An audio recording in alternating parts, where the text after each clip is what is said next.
Hi everyone! Galing kami ni Zach sa Asian store today. Ang daming tao, as in daming tao. Kasi namili din kami sa Asian store. Ngayon, kahapon nag-Sams kami.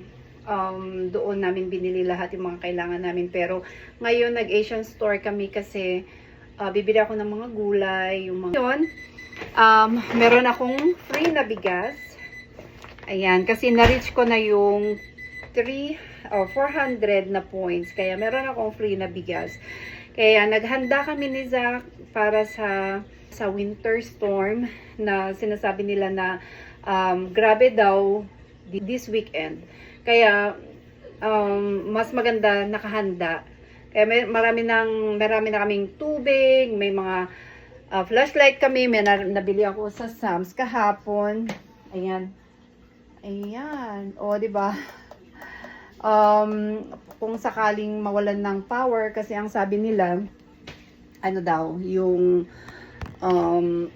snow kasamang sleet, so mag-a-ice siya, possible na mawawalan ng kuryente, mga ganyan. So ready na kami. Hinanda ko na rin lahat ng, naglaba na ako, lahat ng, wala nang ano dito, naglinis na ako, nag-grocery na ako simula kahapon at noong isang araw, nag-grocery na ako. So marami na kaming na-imbak na pagkain na idagdag sa mga nandyan.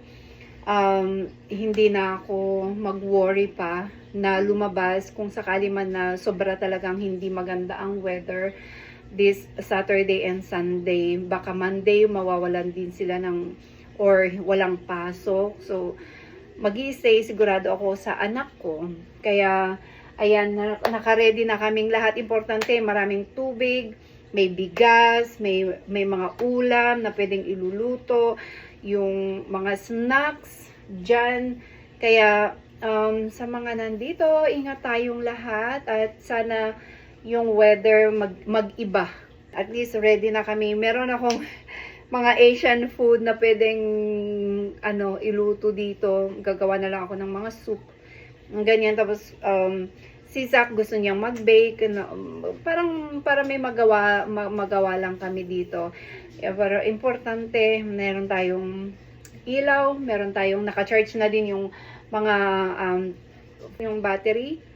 Yun. Yun. Ready na kami para bukas. So, pag-pray natin na hindi masyadong grabe. Kasi ang sinasabi nila is grabe daw. So, ayun guys. Ingat tayong lahat. Bye!